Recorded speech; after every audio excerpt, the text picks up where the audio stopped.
In June of 1910, a ferry ticket agent named Tobias Krenn collected boarding passes from 47 Eastern European immigrant workers on a morning Lake Erie crossing. Men who arrived at the dock, paid their fares, and then, on the opposite shore, were never recorded as having arrived anywhere, because his supervisor had once shorted his count by 11 tickets. Tobias kept his own carbon copy duplicate stubs as a matter of personal habit, never imagining they would become the only evidence that 47 men had ever set foot in American territory. The company behind the crossing, a subsidiary of a Lake Erie iron ore conglomerate, was operating an illegal padrone and labor scheme, funneling undocumented workers under debt bondage contracts to iron mines deep in Michigan's Upper Peninsula, then erasing them from every dock ledger before federal inspectors could arrive. When Tobias began making quiet inquiries, he was demoted. His route was reassigned, and the Immigration Bureau's Cleveland field office replied to his telegraph message with a form letter signed by an office assistant. What saved the story was a tobacco tin discovered inside a Western Reserve Historical Society bequest in 1961, still containing all 47 stubs, one man's handwritten testimony, and a pay sheet from a Michigan mine that listed workers by number rather than name. The morning count. The sun had not yet cleared the Ashtabula breakwater when Tobias Krenn took his position at the foot of the Star's forward gangway, a stack of pre-numbered cardboard stubs in his left hand and a worn pencil tucked behind his right ear. It was Monday, June 6th, 1910. The lake that morning held the color of old pewter and the particular stillness that experienced dock workers in this part of Ohio had learned to distrust, a calm that could become a 4-foot chop in under 2 hours. Coal smoke from the ore-loading terminals 300 yards east had already settled into the weave of Tobias's jacket, as it did every morning, as it had done every morning for 9 years. He was 34 years old. He earned $1.10 a day. He had developed, through years of handling fares and cargo tallies and passenger counts, a particular kind of attention. Not curiosity exactly, but a habit of noticing when numbers did not match what his eyes were telling him. At 5:47 in the morning, his eyes told him something his count sheet could not explain. The men came down the dock road in a loose column, 40 or more of them, carrying canvas work bags and paper-wrapped packages tied with kitchen string. They wore the kind of clothes that had crossed an ocean inside a steamer trunk. Heavy wool jackets despite the June warmth, trousers too short at the ankle, boots that bore continental cobbling. They were not speaking English. Tobias recognized fragments of Polish. He recognized the harder consonants of Slovak, and beneath both, something older, Ruthenian or Carpatho-Ukrainian, a dialect that had made its way into northeastern Pennsylvania and eastern Ohio through the same channels that had pushed coal miners and steel puddlers westward for 30 years. These men were not tourists. They were not middle-class Clevelanders taking the morning crossing to visit family in Erie. They were workers of a very specific kind, men who had arrived somewhere recently, crossed one body of water only to discover they needed to cross another. Tobias began counting as they filed past his position. He tore each stub from the booklet in sequence, entering the number on the carbon copy ledger he kept underneath the outer stack. This was not standard company procedure. Lake Meridian Freight and Passenger Company issued a single ticket ledger, one copy to the booth. one to the captain's log, and the revenue total to the Ashtabula harbor master's weekly receipts. Tobias kept a third copy himself, a habit he had developed in the winter of 1904 after a supervisor named Dennis Clary had shorted his count by 11 tickets on a heavy shipping day and pocketed the difference. He had never been able to prove it. He'd kept his own copies ever since. The men paid in cash. Each fare was 35 cents.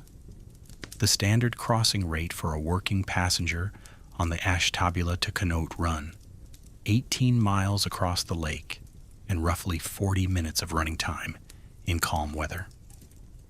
As each man pressed his coins into Tobias's palm, a second man, better dressed, wearing a new derby hat despite the earliness of the hour, collected the stub and handed the worker a small numbered tag in return. This second man said nothing to Tobias. He carried a leather satchel and kept his back half turned. When Tobias asked him for his own fare, the man said in accented but clear English, "I go with the workers." He produced a pre-stamped company pass signed by Lake Meridian's Ashtabula operations manager, a man named Earl Foss. Tobias noted the pass number in his ledger. He tore no stub for it. The count, when the last man stepped across the gangway threshold, read 47. Tobias recorded 47 working passengers, cash fares, 0630 departure, June 6th, 1910. Fare collector in attendance. He clipped his carbon copy to the inside of his jacket pocket, handed the top copy to the dock booth attendant, and crossed to the forward rail to watch the star cast off. Tobias Krenn had been born in 1876 in Lorain, Ohio, 22 miles east of the Cuyahoga River mouth, to parents who had arrived from Bohemia in 1871. His father had worked the rolling mill at the Brown Bonnell Iron Works for 16 years, before a hand injury forced him to the lighter work of furnace tending. His mother took in laundry. Tobias had completed 6 years of common school before taking a position as a coal dock sweeper at age 14, advancing to dock laborer at 17, and to ferry ticket agent and passenger counter at 25. He had never been farther from Lake Erie than Columbus, where he'd gone once for a cousin's wedding in 1906. He was, by every external measure, a completely ordinary man, embedded in the vast, invisible labor infrastructure of the Ohio lakefront. One of tens of thousands of workers whose names appear in no newspaper index, no civic record, and no monument, except for the carbon copy habit and what happened on the Conneaut side of the water. The Ashtabula to Conneaut run in 1910 was one of 43 active passenger and freight ferry routes operating on Lake Erie between Ohio's northern coast, Pennsylvania's Erie County shoreline, and the Ontario ports across the water. The Star herself was a 187-foot sidewheel steamer of a type already going obsolete by 1910.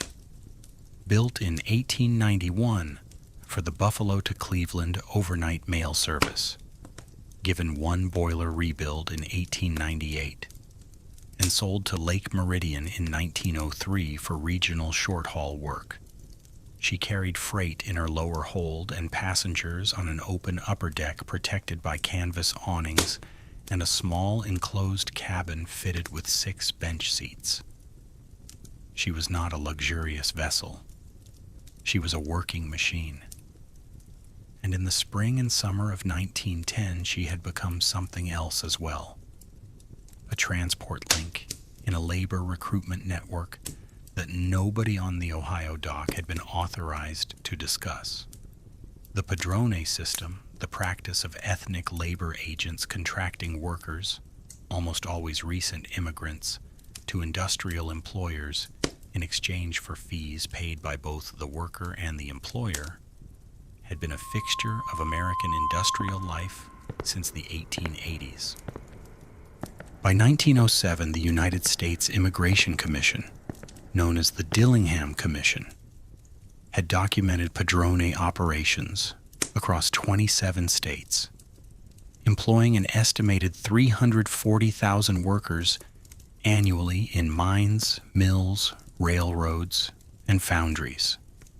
The system occupied a gray zone created by the competing pressures of industrial demand, immigration restriction, and the deliberate looseness of federal contract labor law. But certain versions of it, specifically those involving the transport of workers across state lines under conditions of debt bondage, where the workers' travel, housing, and food costs were deducted from wages at rates that guaranteed permanent indebtedness, fell within the scope of the Alien Contract Labor Act of 1885, which remained nominally on the books despite almost no federal enforcement. Lake Erie's southern shoreline, from Toledo east to Erie, Pennsylvania, was a corridor of precisely the kind of industrial operation that depended on this system. Iron ore came south from the Minnesota ranges through Superior, Duluth, and Detroit. Coal moved north from West Virginia and eastern Ohio.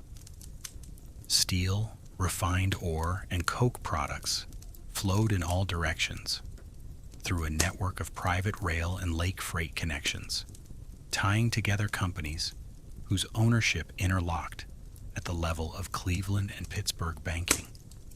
At the center of this web, in 1910, sat a firm called Great Lakes Iron and Carbon Company, incorporated in 1896 in a Cleveland law office on East 9th Street, operating through subsidiaries and shell companies, 4 iron ore processing facilities, 2 coke yards, and a block of ownership in Lake Meridian Freight and Passenger. Its principal shareholders included 3 men whose names do not appear on any public monument in Ohio, though they helped shape the physical landscape of the region as thoroughly as any general or senator of the era. None of this was visible to Tobias Krenn on June 6, 1910. What was visible was the Conneaut dock, 17 minutes behind schedule because the Star had lost time to a stuck bilge valve on the starboard side. And what was visible as the gangway went down and the morning's passengers began moving off the deck was this: the 47 men were not among them.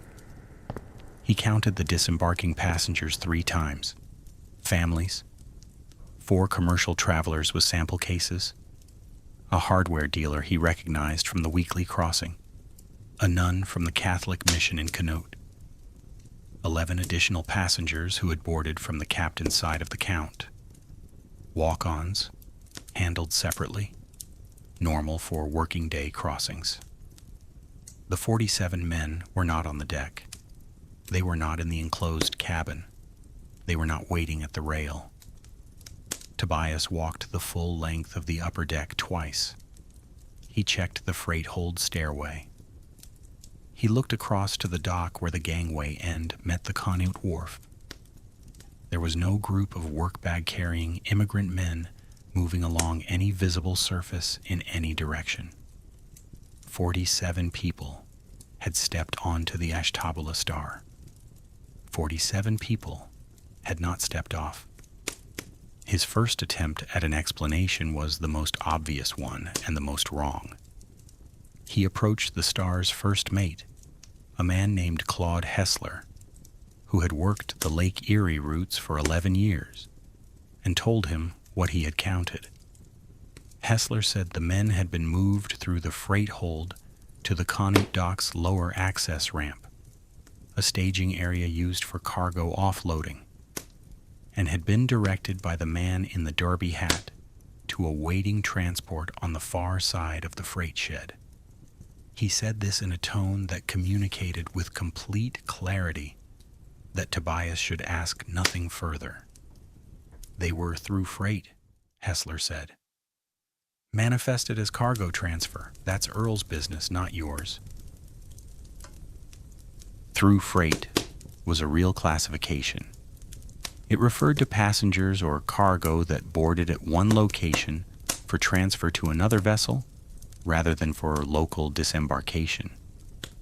It would explain why they had bypassed the dock's passenger processing area. It would explain the company pass held by the man in the derby hat. It would not explain the numbered tags the man had issued to each worker. Tags that corresponded to no through freight manifest Tobias had seen in 9 years on this dock. And it would not explain why the Canute dock log, which Tobias checked at the receiving booth before the Star's departure on the return run, showed absolutely no record of a through passenger transfer on the morning of June 6th. He asked the Canute booth agent directly. The man, a young seasonal worker named Archie Sloan, 19 years old, 3 weeks into his first lakefront job, checked the morning log, and then checked it again and said with genuine confusion, "There's nothing here for 47. Nothing for any group transfer this week." He turned back 4 more days. Nothing on June 5th. Nothing on June 4th. Then, on June 2nd, a single note in different handwriting at the bottom of an otherwise routine column. LKM Labor Group. 31 passengers per manager authorization. No names, no fare records, no destination. 31 men 4 days earlier. 47 men that morning. Tobias stood at the Canute dock booth and looked at those 2 numbers together. And something that had been professional discomfort sharpened into a different quality of attention entirely. He spent the crossing back to Ashtabula, going through every procedure available to him within the boundaries of his actual authority.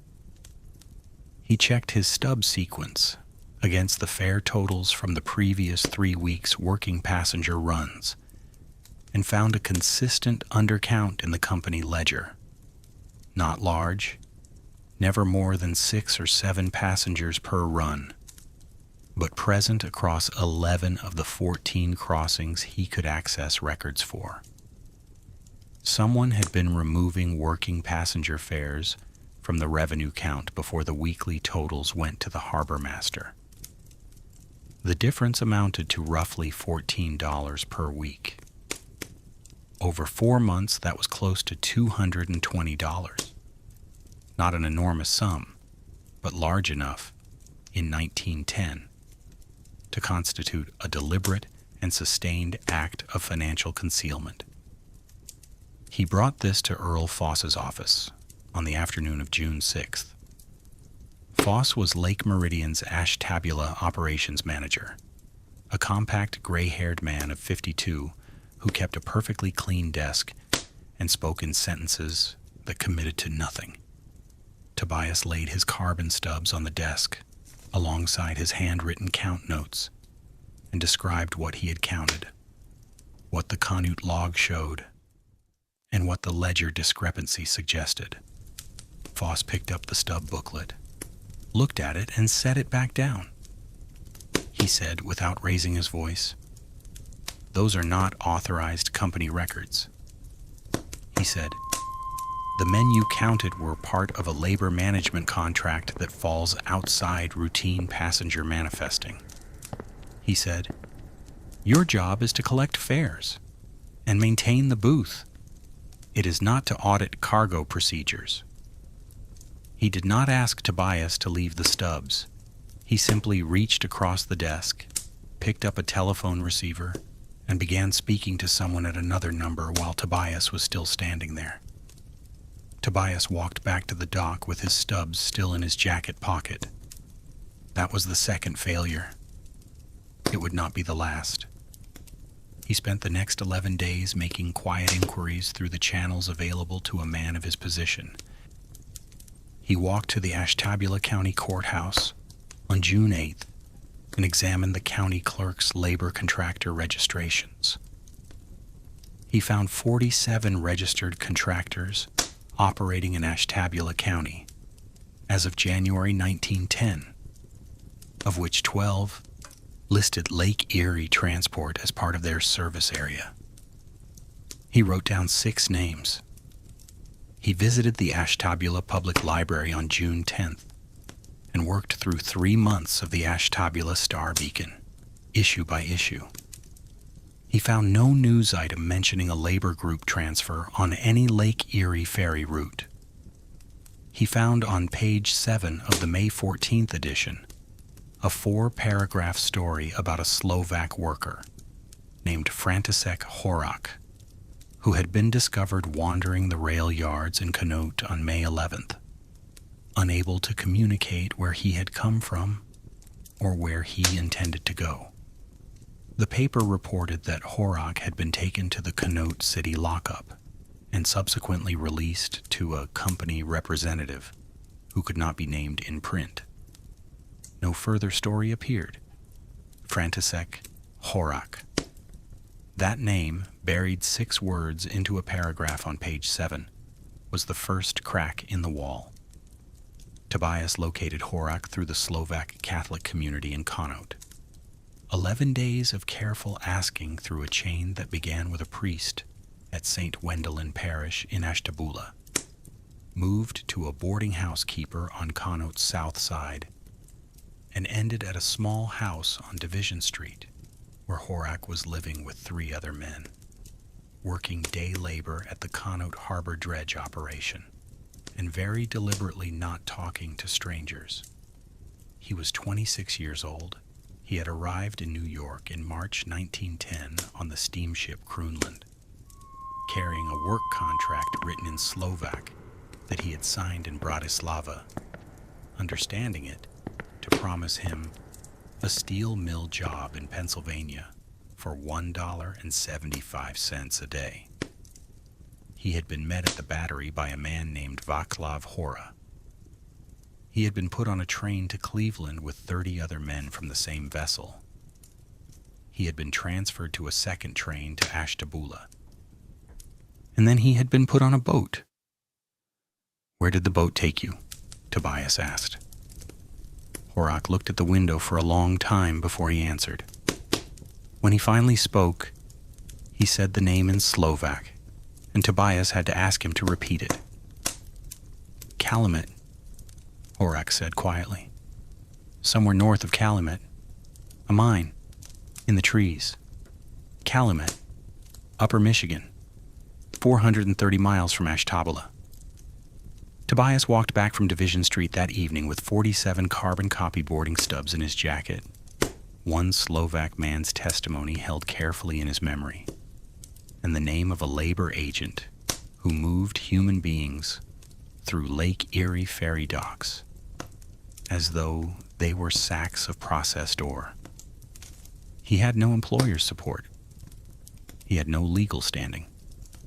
He had a set of records that his operations manager had already told him were unauthorized. And he had just confirmed that something was moving across Lake Erie with human beings packed inside it. Something large enough to require 2 separate crossings in 4 days. Systematic enough to have its own coded manifest notation, and hidden enough that a 4-paragraph item in a county newspaper was the only public trace it had left. He did not go home. He went to the telegraph station at the corner of Center and Lake Avenue and composed a message to the United States Immigration Bureau's Cleveland field office, 17 words long, concerning irregular labor transport on the Lake Erie ferry routes. He paid 30 cents to send it. He received a reply 3 days later, signed by an office assistant. It said the matter had been noted and would be reviewed when personnel permitted. The Cleveland field director never followed up.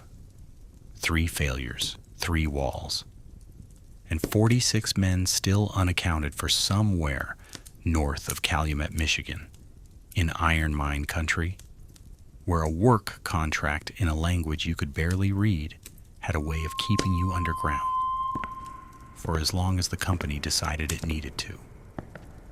Tobias had been on the Ashtabula dock for 9 years, and he had never done anything more consequential than accurately count the passengers coming and going from a short lake crossing. He was the kind of man that history does not record. The man standing at the gate, tearing the ticket, watching the crowd pass through. He possessed no power to make anyone listen. He possessed 47 stubs. He possessed Horak's testimony. He possessed, in his ledger, a financial discrepancy that added up to something very specific. Not an accident, not a rounding error, but a deliberate and sustained decision to make 47 men invisible on paper while moving their bodies 400 miles into the interior of the country. On the morning of June 18th, Tobias arrived at the dock to find a new schedule posted on the booth window. His working hours had been reduced from 6 daily runs to 3. His route had been transferred to freight loading. And beneath the schedule, in Earl Foss's handwriting, a single note: "See me before departure." He never went to see Earl Foss. That same afternoon, a letter arrived at his room in the boarding house on Walnut Street. No return address, Ashtabula postmark. The ink slightly smeared as though written by a left-handed person or someone writing in poor light. A single line, in careful English, composed by someone whose first language was clearly not. "I know where the 47 went. I can show you the pay sheet, but not here, not in Ohio." The letter had no return address, so Tobias had no way to answer it. That was the first problem, and it was not a small one. He read the 10 words again that evening at his kitchen table under the light of a 40-watt bulb.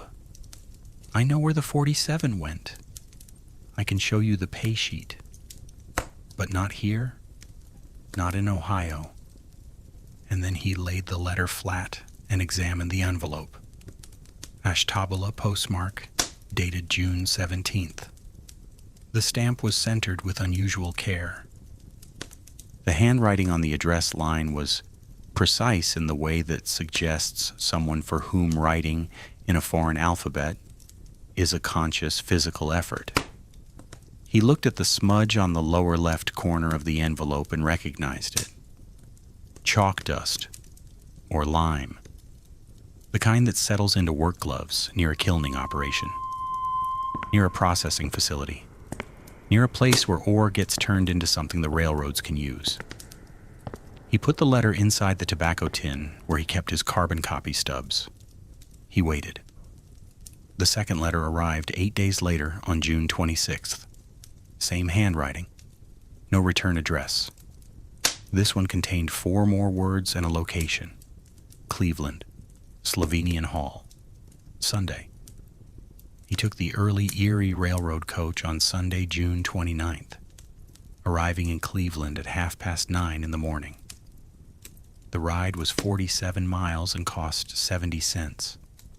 He had dressed in his dock clothes because he did not own dress clothes, and because a man in dock clothes would attract less attention at a fraternal hall on Cleveland's Near East Side than a man trying not to look like anything in particular.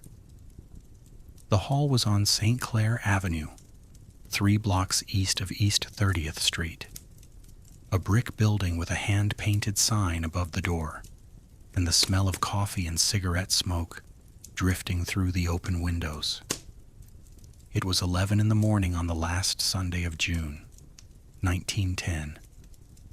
A man was waiting at a table near the back wall, partially obscured by a support column. He was perhaps 28 years old, slight, with the particular stillness of someone who has spent recent time in a place where moving carelessly has consequences. He had a cup of coffee in front of him and a canvas shoulder bag on the floor beside his chair. He said in English, "You are the one from the dock." Tobias said he was. The man said his name was Josef Barnes. He had come from Prešov, in Slovakia, in February 1910. He had arrived in New York on the steamship Lapland and been met, precisely as Horak had been, by a man named Václav Hora at the battery terminal. He spoke Slovak, Josef said. Good Slovak, not a street accent. He had been educated, perhaps a lawyer. He had printed contracts. The contracts described steady employment at a Pennsylvania iron facility, $1.80 a day, housing provided, transportation costs to be repaid from wages over 4 months at 20 cents per week. In Slovak, the document used the word záloha, which translates roughly as advance or deposit. In practice, it meant something else entirely. It meant that by the time Hora's group reached the Ashtabula dock and boarded the ferry, each man already owed the labor agency $14.70 in itemized transportation fees, train fare, document handling, a medical clearance charge, all signed for, all legally binding under the seal of a notary whose office address corresponded, as Tobias would later confirm, to a cigar shop on West 25th Street in Cleveland that had been closed since 1907. Josef had not been among the 47 on June 6th. He had crossed 3 weeks earlier in the group of 31. He was the only one of those 31 who had made it back to Ohio. He opened his canvas bag and set 3 items on the table between them. The first was a folded sheet of pale green paper, a mine payroll document, pre-printed with columns for worker number, days worked, gross wages, deductions, and net pay. The second was a hand-drawn diagram of a mine camp, roughly sketched, but careful in its proportions, showing bunkhouse positions, the location of the company store, and the single road leading north toward a rail spur 20 miles away. The third was a small notebook, every page dense with penciled figures. Tobias looked at the payroll sheet first. Across the top, in block letters, Iron North Company, period ending May 31st, 1910. Site, Camp 4. Below, in 2 columns, worker numbers, not names numbers, running from W-001 to W-031. Against each number, days worked, typically between 24 and 26. Gross wages, calculated at $1.60 per day rather than the $1.80 promised in the contract. And deductions. The deductions were where the document became something else entirely. Each worker carried a base deduction of 85 cents per day for housing, another 35 cents per day for meals at the company store, a 12-cent daily medical insurance levy, a 8-cent per day tool rental fee, and a rotating debt service line that averaged 43 cents per day, representing ongoing repayment of the transportation advance, now recalculated at a monthly compounding rate that Tobias could not immediately work out, but that Josef, from memory, could 17%. The original $14.70 debt, compounding at 17% monthly, would take a man performing full daily underground labor at Camp 4 approximately 4 years and 3 months to repay, assuming no additional charges accrued, which they always did, because the company store was the only place to purchase work gloves, replacement boot soles, candles, and the soap required by camp sanitation rules. At the net pay line, after all deductions, worker W-014 had earned for 26 days of underground iron ore labor in May 1910, $1.12. $1.12, 26 days underground. And if a man refuses to work? Tobias asked. Joseph said quietly, there is no road. There is a gate and 2 men at the gate. And there is your contract, which says you owe a debt.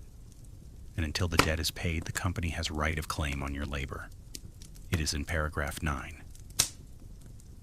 The distance from Camp 4 to the nearest town with a telegraph office was 31 miles. The nearest county sheriff's post was in a settlement called Bergland, 44 miles south. The nearest federal immigration inspector's office was in Marquette, 93 miles away. Tobias wrote all 3 numbers in his own notebook and drew a line beneath them. He asked Joseph how he had gotten out. Joseph said a supply wagon came to the camp every 12 days from a hardware distributor in Ironwood. The driver was a Finnish man who made no political judgments, but accepted $3 from Joseph, money saved over 6 weeks by working voluntary Sundays and convincing the timekeeper that the extra half days had been logged under a different worker's number. He hid beneath empty burlap sacks and rode south to Ironwood.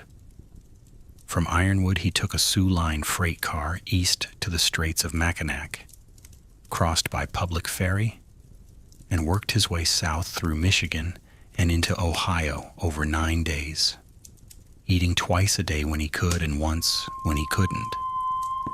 He had arrived in Cleveland 22 days before meeting Tobias at a table on St. Clair Avenue. He had not contacted the police. He had not gone to a newspaper. He had not written to the Immigration Bureau. He had written one letter to a dock worker in Ashtabula, whose name he had received from a Slovak priest in Canoe. A priest who said there was a man on the Lake Erie ferry who kept his own count of who boarded and who got off. Because, Joseph said, leaning slightly forward, a man who keeps his own count is a man who does not trust the official count, and that is the only man worth talking to. Tobias had 47 stubs in a tobacco tin on Walnut Street. He had a ledger showing $220 in suppressed revenue. He now had on a folded pale green payroll sheet the documented reality of what had happened to the 31 men who preceded those 47 across the lake. The question was what to do with it. He made his first move on July 3rd, 1910. The Ashtabula Star-Beacon had a city desk editor named Harold Wick, 41 years old, 18 years in the Northeast Ohio press circuit, author of a 3-part 1908 series on child labor in the Mahoning Valley that had been cited in a subsequent state legislative hearing. Tobias went to the newspaper offices on Jefferson Avenue and asked to speak with Wick directly. He waited 35 minutes on a wooden bench in the lobby. When Wick emerged, Tobias laid the payroll sheet, the stub booklet, and his ledger notes on the counter between them and explained in under 4 minutes what they represented. Wick picked up the payroll sheet. He read it. He turned it over.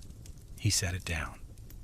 He said, after a pause of approximately 10 seconds, that the Star-Beacon could not publish a story based on a document of unclear provenance describing events at an unverified location in Michigan.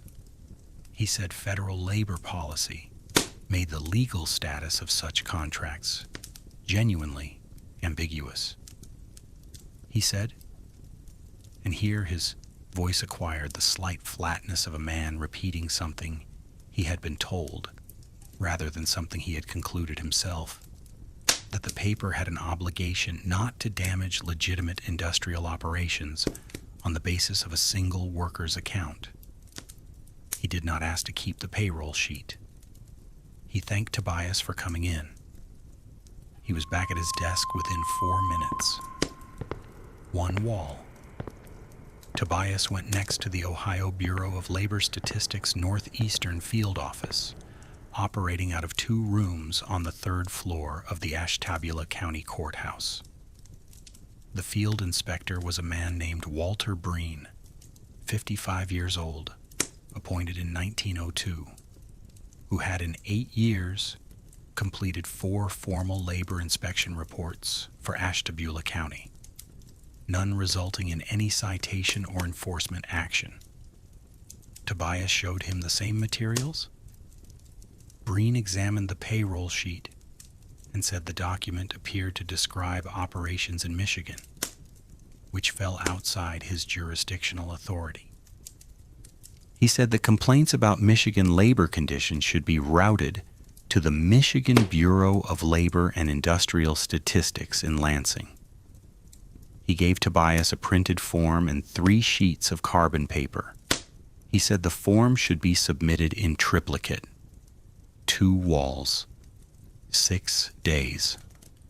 On the evening of July 8th, sitting at his kitchen table, Tobias made a connection he should perhaps have made earlier. He was going through his stub booklet, a habit he had developed the way others develop rosary habits, as a form of grounding when anxiety makes thought difficult, when he noticed something in his own ledger notes from the June 2nd Canute entry. The doc's notation for the earlier group of 31 had included a phrase he had copied verbatim: per manager authorization, standard phrasing. But the company abbreviation in that doc log was LKM, and Lake Meridian's registered corporate abbreviation, printed on every company document Tobias had ever handled, was LMFP, 4 letters, not 2. LKM was not Lake Meridian Freight and Passenger. It was a different entity entirely. He went back to the county clerk's records on July 9th. 40 minutes of cross-referencing charter filings. He found it. Lake Meridian Transport and Labor, incorporated February 14th, 1910. A sister company, registered 4 months before the June crossings, sharing a registered agent with Lake Meridian Freight and Passenger, but filing separately, capitalized at $4,000. Its officers were listed as Earl Foss, Lake Meridian's operations manager, the man with the clean desk, and one other name, Václav Hora, labor contractor, New York, New York. The man in the derby hat was not a client of the ferry service. He was a co-owner.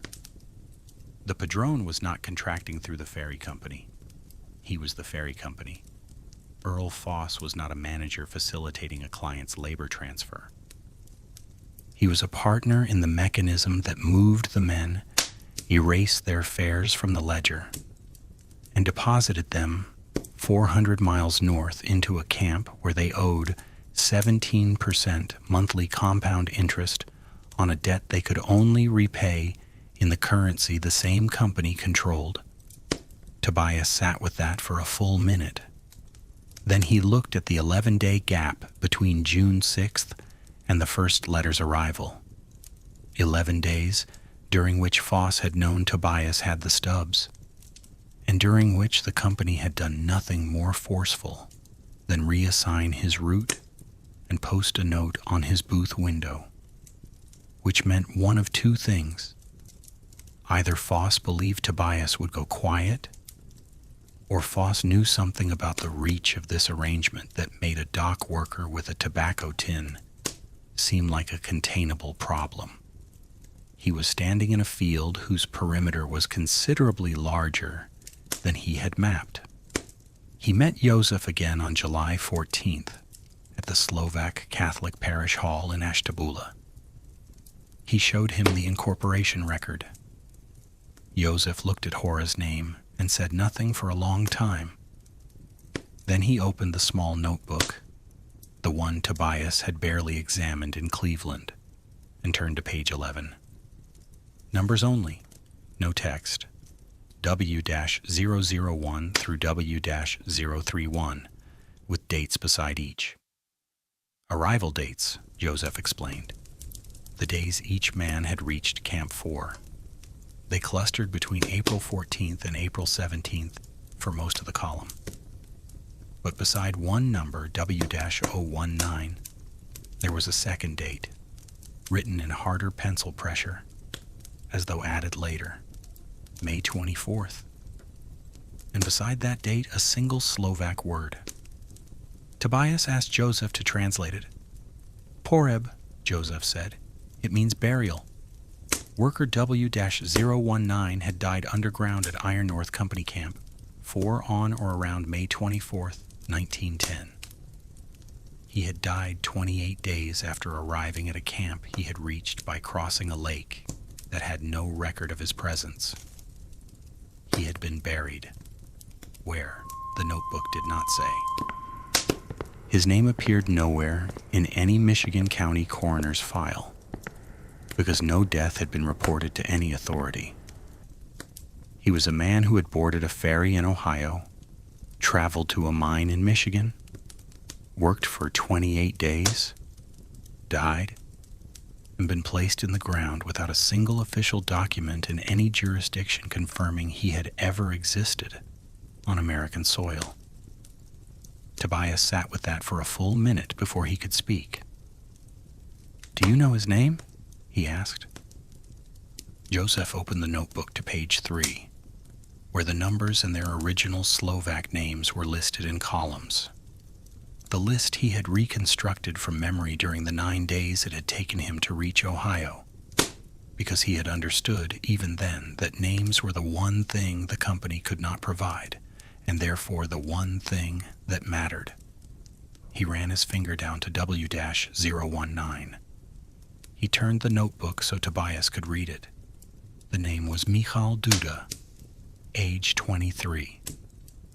From a village 12 kilometers east of Prešov. He had been a carpenter's assistant before signing Hora's contract. He had told Joseph, during the train ride to Ashtabula, that he intended to save enough money to bring his younger sister to America within 2 years. He had a photograph of her, creased from being carried in a shirt pocket. He had shown it to Joseph on the morning of the Lake Erie crossing, the morning of the calm lake, the morning of the pewter water and the coal smoke settling into dock workers' jackets. Michal Duda had never disembarked anywhere on record. He had died in a mine camp that the Iron North Company would deny, under oath, had ever employed him. Tobias rewrote his entire account from the beginning that same night. He used a fresh ledger with marbled covers and 100 numbered pages and wrote out, in sequence, every date, every number, every name, every document he possessed or had personally examined. He described the boarding stubs, the Canute log discrepancy, the suppressed revenue totals, the incorporation record for Lake Meridian Transport and Labor, Horak's testimony, Josef's account, the payroll sheet, the camp diagram, the notebook, the name Michal Duda. He wrote for 4 hours and produced 23 pages of cross-reference notes. He placed the ledger, the tobacco tin, the payroll sheet, and the camp diagram into a canvas postal envelope, sealed it in wax melted from a candle stub, and addressed it to himself at the Walnut Street boarding house, giving the post office the only neutral custody he could think of that cost less than a lawyer. He then copied the key facts onto 2 pages of plain paper and walked to the telegraph station on Lake Avenue. This time he did not write to the Immigration Bureau. He wrote to the United States Commissioner of Labor Statistics in Washington. He wrote to the editor of the Cleveland Plain Dealer. he wrote to a reform organization called the National Consumers League, whose address he had found in a back issue of the Survey magazine at the public library. He sent the same 8 sentences to all 3. He spent $1.40 in telegraph fees. He went home and did not sleep until 4 in the morning. By sunrise on July 15th, 2 things had begun moving that Tobias did not yet know about. The first was a reply, already being drafted in Washington by a labor statistics office clerk who had flagged his telegram for escalation to a field supervisor. The second was a conversation happening at that same hour in Earl Foss's office at the Lake Meridian dock, between Foss and a man who had arrived on the overnight train from Cleveland. This second man was not Vaclav Hora. He was someone Hora worked for, someone who appeared in no incorporation document, no labor registry, no county record anywhere in Ohio or Michigan, but whose name appeared once in a private letter held inside the Western Reserve Historical Society's archival collection that researchers would not be permitted to unseal until 1961. In that letter, Foss wrote the following sentence to his correspondent: "He is still collecting. We need to decide what to do with him before the Calumet situation becomes a Calumet problem." The phrase "the Calumet situation" referred to a labor uprising already building in the Keweenaw Peninsula since the spring, an uprising that was, in 3 years, going to kill 73 people in an Italian hall stairwell and permanently alter the political landscape of Michigan labor law. The men in Foss's office understood the strike was coming, the way experienced dock workers understand a coming storm, not as a news event, but as a pressure shift measurable in the behavior of the people around you. They did not want 47 documented workers surfacing as evidence inside a strike investigation. And they now knew the dock worker on Walnut Street had telegraphed Washington. Tobias did not know that they knew. He also did not know what he would discover 4 days later, when he went back to Division Street in Conneaut to visit František Horák, the one man who had escaped from the earlier group of 31, the one living witness whose testimony could corroborate everything Joseph had described. The house on Division Street was empty. The landlady said Horák had left on July 11th, 3 days before Tobias's second meeting with Joseph. He had paid his rent through the month, packed a single bag, and walked to the rail station. He had told no one where he was going. He had left no forwarding address.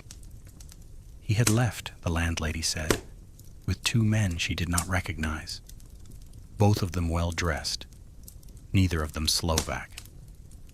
The only corroborating witness Tobias had was gone. And somewhere north of Calumet, in the tree line above a rail spur with no public road access, 46 men were still underground. The reply from Washington arrived on July 22, 1910, 7 days after Tobias had sent his 3 telegrams. It came not from the Commissioner of Labor Statistics himself, but from a field coordinator named Raymond Solt, whose title was Assistant Inspector for Industrial Contract Review.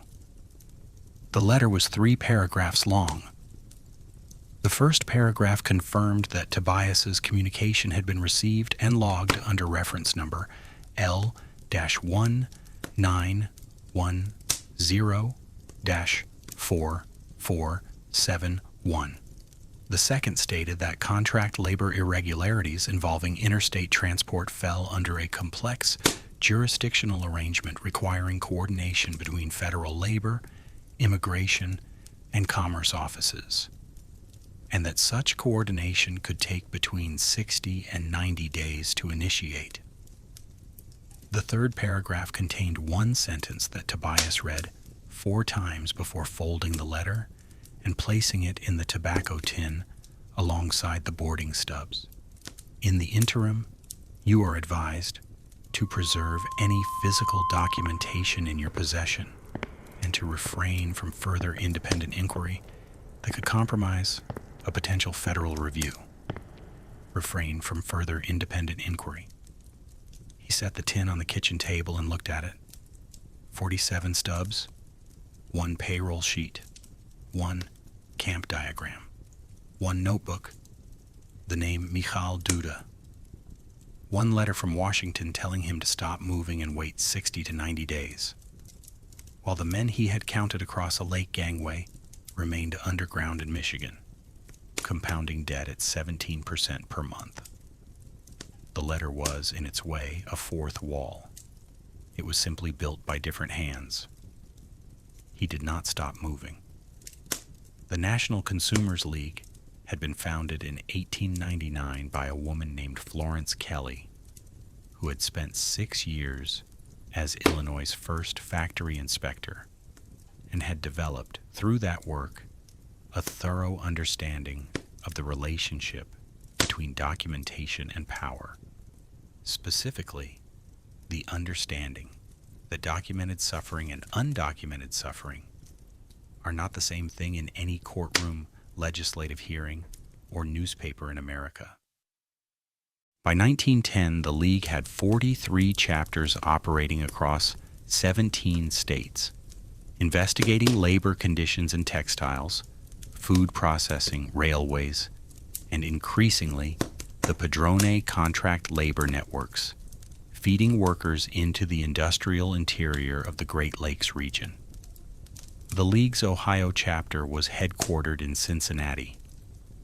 Its northeastern coordinator was a woman named Ada Fenn, 37 years old, a former settlement house worker from Youngstown who had learned to conduct labor interviews in Polish, Slovak, and Carpatho-Rusin during 7 years of field work in the steel towns along the Mahoning and Shenango valleys. Ada Fenn received Tobias's telegram on July 17th. She did not reply immediately because she was already in the field, tracking a separate padrone network operating out of the Pittsburgh district. She arrived in Ashtabula on September 4th, 1910, 49 days after Tobias's message reached Cincinnati, carrying a leather briefcase, a shorthand notebook, and a letter of introduction from the League's national director. She knocked on the door of the Walnut Street boarding house at 8 in the evening. Tobias showed her everything: the stubs, the payroll sheet, the camp diagram, the notebook with Joseph's reconstructed names, the incorporation record for Lake Meridian Transport and Labor, his own hand-marked cross-reference ledger, 23 pages in his tight working man's script. She sat at his kitchen table for 2 hours and read without speaking. When she was finished, she looked up and said, in a tone that was neither dramatic nor especially gentle, "How many people have seen the payroll sheet?" Tobias said 3, himself, Joseph, and the editor at the Star Beacon, who had handed it back in 4 minutes. She said, "Good. Keep it that way until I have made copies in triplicate." She produced a folded carbon sheet from her briefcase and went to work. Ada Fenn traveled to Michigan's Keweenaw Peninsula in October 1910, carrying copies of the payroll sheet, the camp diagram, and a typed summary of Joseph Barnes's testimony, formatted as a sworn affidavit. What she found north of Calumet confirmed, in its physical geography, everything the camp diagram had described: a graded road ending at a locked timber gate, a cluster of board and tar paper bunkhouses, barely visible through second-growth birch, and a rail spur connection to the Copper Range Railroad at a junction with no posted name. What she did not find was 47 men. Camp 4 was being wound down. The bunkhouses were half empty. The company store had stopped receiving new stock, and the Iron North Company's Camp 4 timekeeper, a Finnish-American man named Arvo Mäkinen, 42 years old, who had worked the site since it opened, had already made his own decision about what the coming months would look like. He was sitting on a supply crate outside the equipment shed when Ada arrived. He had heard the Calumet labor organizing was spreading east toward the iron operations. He knew what a Consumers League investigator looked like because his sister worked in a Hancock textile mill and had met one 3 years before. He said nothing when Ada introduced herself. He went inside. He came back with a ledger. He set it on the crate between them and said, "I kept the real one." The real timekeeper's ledger for Camp 4 covered the period from March 1910 through September 1910. It contained the names, nationalities, arrival dates, and wage records of 118 men, not 78, not the combined total of the 31 and 47 that Tobias had documented, but 118, meaning that at least 2 additional Lake Erie crossings had occurred between June and August that Tobias had not been on duty to count. Of those 118 men, Mäkinen's ledger showed 7 deaths, 3 listed as mining accidents, 2 listed as illness, 1 listed as exposure, 1 listed only as unknown cause. Body recovered at tree line, June 29th. None of the 7 had been reported to any county official. All 7 had been buried in an unmarked section of ground behind the northernmost bunkhouse that Mäkinen marked on Ada's copy of the camp diagram with a small penciled cross. 7 men in the ground, without a name on any official record in any state. Ada Fenn copied every page of Mäkinen's ledger in the October light on the supply crate outside the equipment shed. It took her 4 hours and 20 minutes. Her fingers were numb from the cold before she finished. The story broke, or tried to break, in January 1911. Ada compiled her findings into a 31-page report titled Irregular Labor Transport and Contract Debt Bondage on the Lake Erie Ferry Routes, 1910. She sent copies to the National Consumers League's national office, to 2 U.S. senators she had worked with on textile labor legislation, and to 3 newspapers: the Cleveland Plain Dealer, the Detroit Free Press, and the Chicago Daily Tribune. The Plain Dealer assigned a reporter to the story. The reporter filed his piece on February 3rd, 1911. It was killed by the paper's editor before publication. The reporter later told a League colleague that the instruction to kill the piece had come not from within the newsroom, but from a call received by the publisher himself. A call from an attorney representing Great Lakes Iron and Carbon Company, which was the parent entity of Iron North Company, which was a co-investor with Lake Meridian Transport and Labor, which was co-owned by Earl Foss and Vaclav Hora. The attorney's letter, sent to the Plain Dealer publisher on February 1st, 2 days before the story was killed, cited potential liability for defamation of a lawful business operation and suggested the paper consult its own legal counsel before proceeding. The Chicago Daily Tribune published 4 paragraphs on page 9 of its February 12th edition, describing alleged labor contracting irregularities on Lake Erie ferry routes without naming any company, any individual, or any specific location. The Detroit Free Press published nothing. The Consumers League report reached 2 U.S. senators. One acknowledged receipt and took no action. The other forwarded it to the Bureau of Immigration, which forwarded it to the Bureau of Labor Statistics, where it was filed under reference number L-1910-4471, the same number as Tobias's original July telegram, and placed in a category marked under review, where it remained without a single follow-up inquiry for the next 3 years. The suppression was not dramatic. It required no single act of force, no burning of documents, no midnight visits from government agents. It required only the ordinary machinery of institutional deference. The publisher who took the attorney's call, the senator's aide who filed the report without reading it, the bureau clerk who assigned a number and moved on to the next item.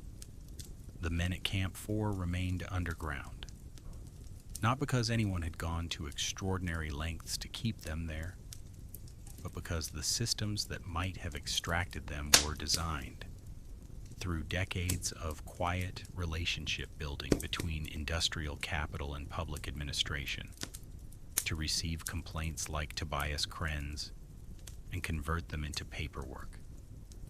The Calumet and Hecla copper strike began in July 1913. By December of that year, 15,000 workers had been off the job for 5 months in the Keweenaw Peninsula. Federal mediators had arrived. Congressional investigators were interviewing workers across the range. And on December 24th, 1913, at the Italian Hall in Calumet, someone, the identity was never legally established, shouted a false alarm in a crowded room packed with minors' children attending a Christmas party. 73 people were killed in the crush at the stairwell door.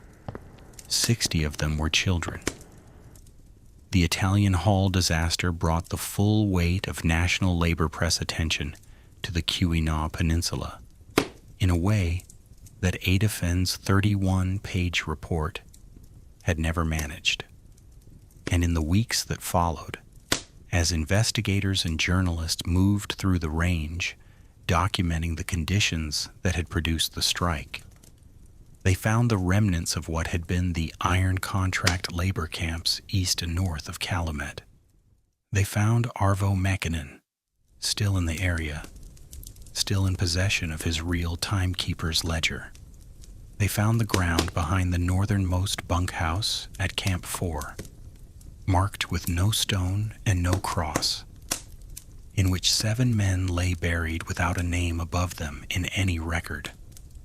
And they found, when they began tracing the corporate structure of Iron North Company upward through its parent entities, that the trail ended at the offices of Great Lakes Iron and Carbon Company on East 9th Street in Cleveland, and at 3 names on its shareholder registry that connected the company through interlocking board memberships to a Cleveland bank, a Pennsylvania Railroad subsidiary, and a sitting member of the Ohio State Legislature's Commerce Committee. Nothing criminal was prosecuted. Iron North Company was voluntarily dissolved in March 1914. Its assets transferred to a holding entity registered in Delaware. Lake Meridian Transport and Labor was dissolved the same month. Earl Foss left the Ashtabula dock in April 1914 and moved to Cincinnati, where he worked as a property manager until his death in 1931. Vaclav Hora was last reliably documented in New York in November 1913. Immigration records suggest he sailed for Hamburg in December of that year. He never returned to the United States. No extradition was sought because no charge was ever filed. A congressional labor report published in 1916 contained a 3-sentence reference to irregular employment practices associated with certain Lake Erie freight and passenger transfer operations, and recommended that ferry route passenger manifesting requirements be standardized. No legislation followed. The recommendation appeared in an appendix. The appendix was not indexed. Tobias Krenn did not see any of this clearly from where he stood. He saw the Italian Hall headlines in the Star Beacon in December 1913 and knew the context behind them in a way that the paper's readers could not. He received a letter from Ada Fenn in February 1914 telling him that the congressional investigators had the payroll sheet, had Makinen's ledger, and had documented the 7 graves. She said the investigators believed the story would result in significant policy changes. She said she was sorry it had taken this long. She said she was not sure it was going to result in criminal charges against anyone. She was right on all 3 counts. He continued working the Lake Meridian freight dock until the company reorganized in 1919. He then moved to the Ashtabula Harbor coal loading operation, shoveling and counting again, earning $1.40 a day in 1920 and $1.65 in 1928. He never married. He kept the tobacco tin on a shelf above his kitchen table wherever he lived, which over the years was 4 different rooms in 3 different boarding houses on the same 4-block stretch of Ashtabula's lakefront district. He did not speak about its contents to anyone who came after Ada Fenn.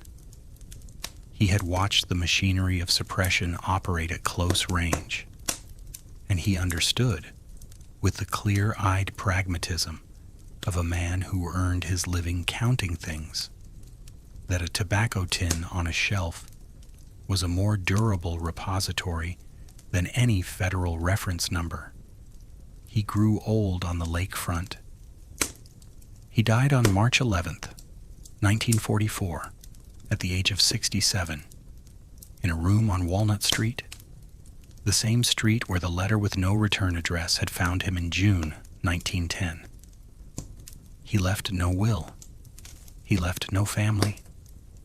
He left in a cardboard box that the Western Reserve Historical Society received from his landlady the following month: his personal papers, the ledger with marbled covers, the carbon stubs, the payroll sheet, the camp diagram, Joseph's notebook, Ada Fenn's letters, and the tobacco tin that had held all of it for 34 years. The bequest came with a handwritten note, 3 sentences, composed in the same tight dockhand script that had recorded 47 crossings on a June morning. These papers concern 118 men who worked at Iron North Company Camp 4 in Michigan from 1910 to 1913.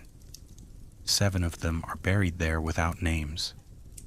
The rest are somewhere in the country and do not know anyone remembers their numbers. The Historical Society filed the box and did not open it for 17 years. In the spring of 1961, a graduate student at Case Western Reserve University named David Nowak was cataloging a backlog of uncatalogued bequests in the Historical Society storage rooms as part of a work study assignment. He was 24 years old. He was writing his master's thesis on ethnic labor networks in the Great Lakes region, 1890 to 1920. He opened the cardboard box from the Krenn bequest, expecting routine doc ephemera, manifests, wage slips, the paperwork left behind by ordinary working lives. He found the tobacco tin. Inside it, he found 47 cardboard boarding stubs, still in sequential order, still crisp enough to read. He found the payroll sheet for Iron North Company Camp 4, period ending May 31st, 1910. He found the camp diagram with the penciled cross marking the burial ground. he found a small notebook with 31 names in Slovak handwriting. And he found, on page 3 of the marbled ledger, in Tobias Krenn's careful numbers, a financial discrepancy of $220 spread across 14 ferry crossings. The arithmetic proof of a system that had moved human beings as ledger items and erased them from every official record available. Nowak published his findings in the Journal of Labor History in the spring of 1963. The paper was 44 pages long and named, for the first time in any published document, the corporate structure connecting Iron North Company to Great Lakes Iron and Carbon Company, and to the 3 principal shareholders, whose names had never appeared on any public record concerning the Camp 4 operation.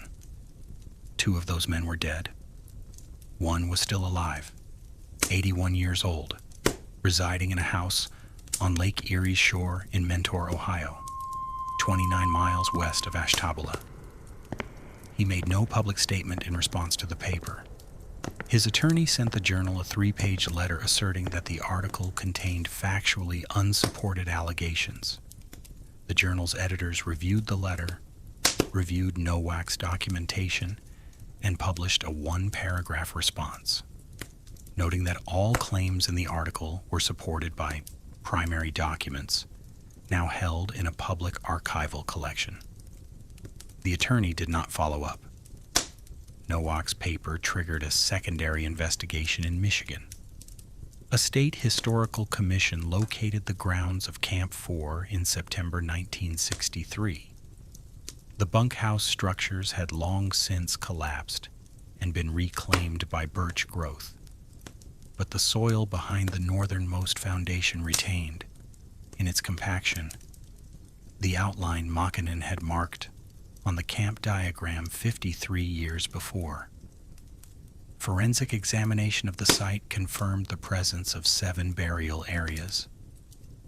The remains were recovered and transferred to a section of the Calumet Public Cemetery, where they were interred under a single stone that read, 7 workers. Iron North Company, Camp 4, Keweenaw County. Names unknown. Died 1910 to 1913. The stone was erected in 1964. It stood without further ceremony. In 1963, following Nowak's publication, a Slovak-American Cultural Association in Scranton, Pennsylvania, began attempting to trace the families of the men named in Josef Barnes's notebook. Most proved impossible to locate. The villages had changed, the records had burned in 2 wars, and 53 years had replaced one generation with the next. But for worker W019, the search was different. Michal Duda had told Josef his sister's name and village during the train ride to Ashtabula in the spring of 1910. Josef had written both in his notebook on page 3, alongside the translation of the word Poreb. The village was real. The family name was not common in that district. A letter sent through the Slovak Red Cross in November 1963 reached a woman named Anna Duda, 76 years old, still living in the same house, 12 kilometers east of Prešov, who had waited 53 years for any word of her brother's fate, and who had assumed, for most of those years, that he had simply chosen not to write. She had kept his photograph of her, the one he had carried in his shirt pocket across the lake. She had sent it with him when he left in 1910 because she thought it would comfort him in a strange country to have a face he knew. She had kept a copy she had made before he sailed. When the Red Cross letter arrived with the information that her brother had died underground in Michigan in May 1910 at the age of 23, she did not ask how the letter had found her. She asked only one question, delivered through the Red Cross intermediary. "Can you tell me where he is buried?" The answer, sent back in January 1964, included the address of the Calumet Public Cemetery and a description of the stone. Ashtabula died in 1967, 4 years after learning what had become of the brother whose photograph she had sent across the ocean on a morning when the lake was calm and the water was the color of old pewter. She never traveled to Michigan. The distance was too great, the cost too high, the body too old for the crossing. In 1972, the Calumet City Council voted to add a second inscription to the stone in the public cemetery.